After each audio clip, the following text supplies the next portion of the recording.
mungkin salah datanya, jadinya nggak bisa. Jadi harus dicek lagi. Ceknya itu misalnya gini. Cek dari sini. Ada nggak data yang blank? Nah, itu ada tuh. Ini data yang blank ada satu.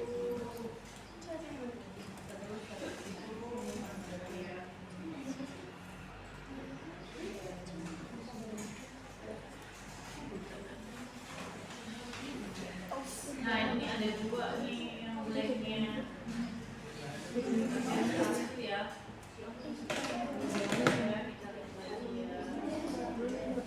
Nah, itu harus dicari ya, yang blanknya harus dicari.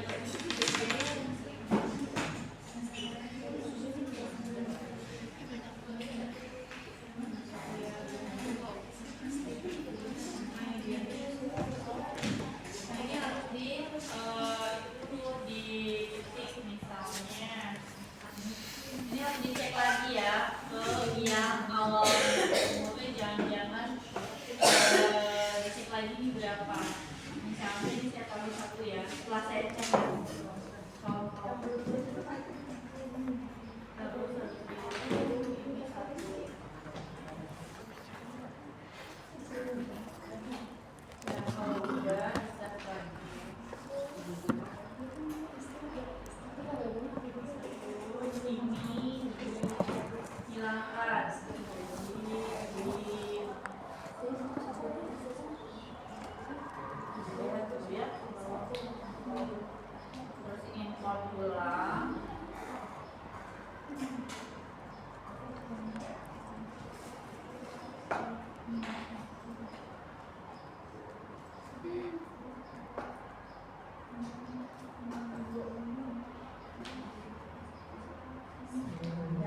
sampai misinya 0 ya. Baru kamu create modelnya. Misalnya yang dipilih yang ini adalah PLSM ya. Nah, ini misalnya apa? Tulis aja nama artikel kalian.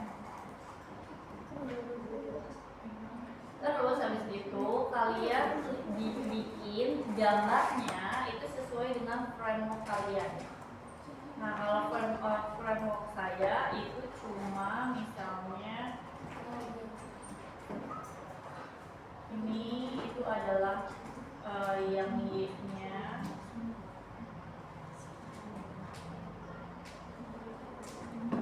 Terus habis itu tinggal satu-satu. Ini adalah X-nya.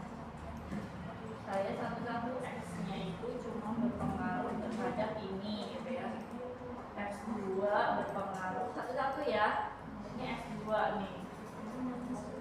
Variabel kedua. Terus habis itu ini variabel ketiga.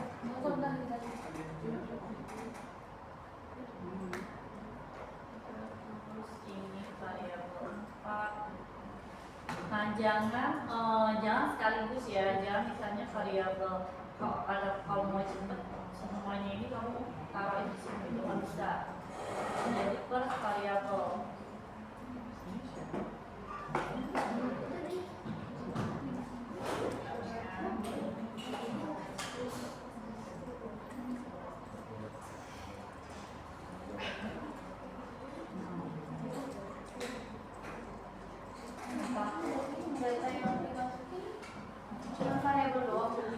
Variabel aja dulu.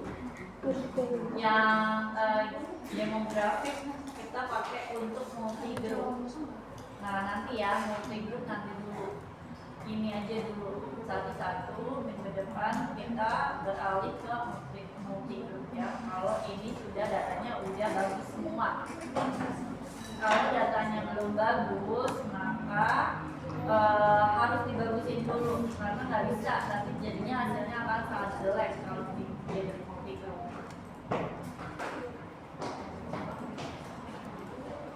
Ini masih saya asal-asalin ya, nanti diperbaiki. Oke, bagi bagaimana cara kita memperbagusnya? Nah ini tinggal dikecilin saja. Nah ini kita mendesain nih sekarang mendesain. Ini di kursornya di main-main aja. Nah kalau misalnya kamu maunya ininya itu di bawah, bukan di samping kanan, kamu pilihnya yang itu. Oh bebas, bebas. Biar kelihatan cantik kalau ini. Disejajarkan biar rapi ya. Semuanya nanti gitu ya? Enggak. Apa?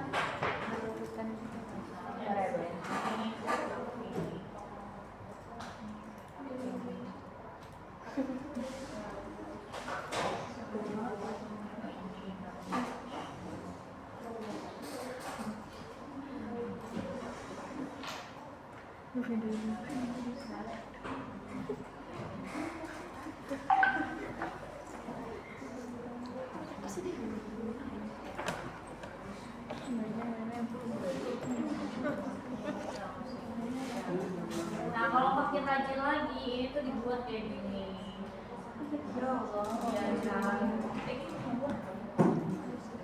Jangan salah loh, artikel jurnal itu kalau misalnya semakin eye catching akan semakin diterima sama editornya. Bentuk bunga-bunga gitu ya?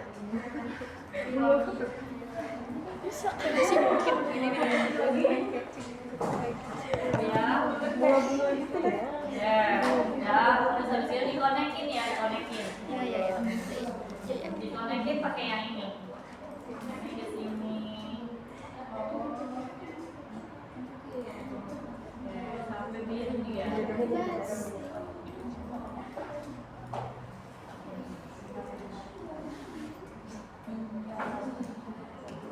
Kita di tengahnya di sini.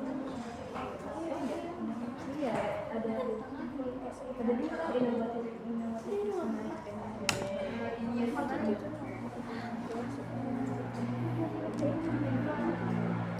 dia Ya, kalau udah biru semua, baru kita running. Running yang pertama itu adalah PLS step. Ini calculate. Nah hasilnya yang pertama itu kalian kan sudah buat bab 3 kan? Bab 3 yang pertama harus kalian cek adalah yang pertama ada outer loading. Nah lihat outer loadingnya. Kalau outer loadingnya ini cek apakah ada yang merah. Kalau ada yang merah, terus nilainya masih di atas 0,4, nggak usah dibuang variabel indikatornya. Tapi kalau misalnya ada yang di bawah 0,4 itu harus dibuang. Oke. Terus habis itu ini yang pertama. Terus yang kedua adalah yang construct, reliability dan validity. Nah ini juga harus dicek bagaimana ada merah apa enggak. Ya. Nah yang ketiga itu liarnya discriminant validity. Merah semua. Nah ini nggak boleh lebih dari 0,9. Ini harus kalian buang satu-satu setiap indikatornya atau kalau terpaksa buang variabelnya. Ya ini diperbagus dulu ya. Kalau misalnya ini udah bagus, baru kalian bisa running step berikutnya. Kalau ini belum bagus, berarti kalian tidak bisa running yang setelahnya. Oke, yang dicek yang tadi ya ini, terus habis itu correlation, PIC, nah ini juga harus di bawah 10, di bawah 5 itu lebih baik, di bawah 5 ya. Ya, terus habis itu udah nih, kalau udah nanti kalian bisa download Excelnya. Terus yang kedua kalian pakai bootstrapping. Nah, bootstrapping ini bisa pakai tutorial di sini. Ini boleh 5.000 atau 10.000. Terus start aja.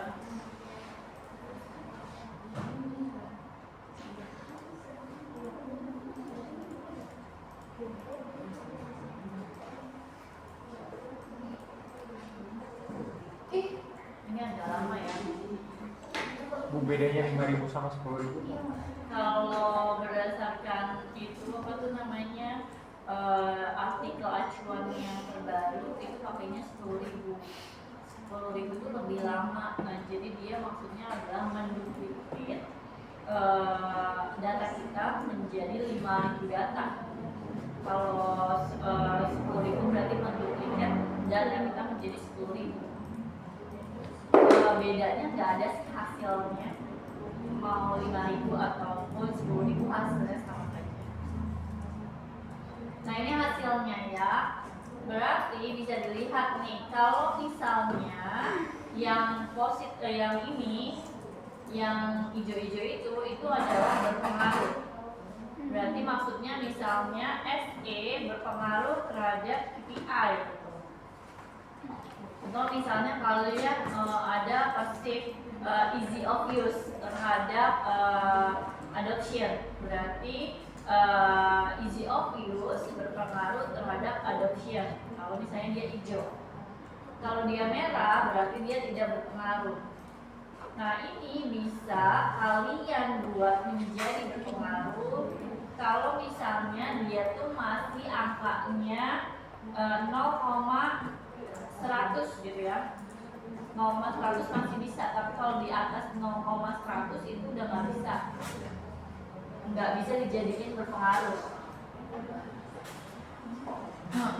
Dibagi dua aja ini kalau misalnya mau ngecek bisa berpengaruh atau enggak. Ngeceknya berpengaruh atau enggak, lihat hijau atau enggak itu lihatnya dari p-value ini harus lebih kecil daripada 0,05. Okay. 0,05 itu berpengaruh. Selain itu nggak berpengaruh ya. Kalau udah di save nih pakai Excel nih, export. Terus habis itu yang kedua, yang terakhir ini PLS predict atau CVPAT. Ini 10-10 ya. Calculation.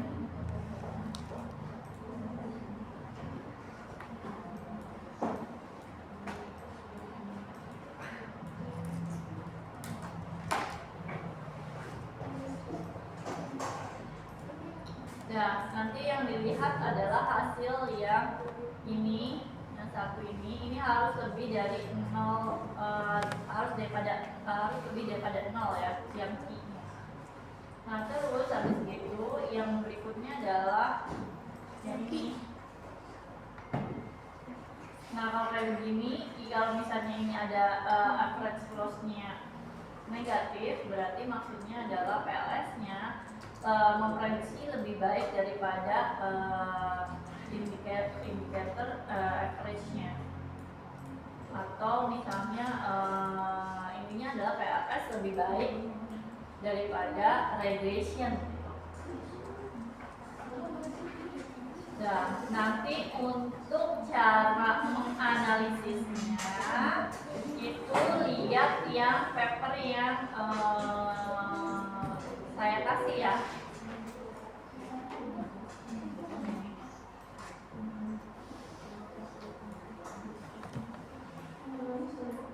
Yang ini ya, bukan saya kasih kan, lihatnya dari sini aja ya. Cara membahasnya.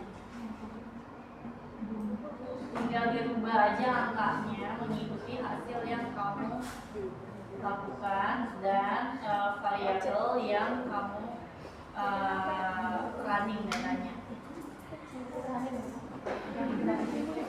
Nah, bagaimana cara misalnya tadi ya, bisa aja kan data saya jelek tadi, HTMC-nya biasanya yang jelek itu adalah autoloading, HTMC.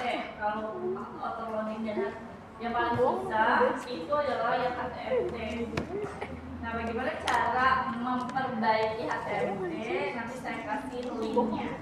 Sekarang kalian coba dulu punya kalian itu hasilnya bagus apa enggak ya? Oke. Kalau misalnya ada kesulitan pengumpulan data sini. Ibu, kalau misalkan gambarnya kan kita udah ada itu dari awal. Iya. Ikutin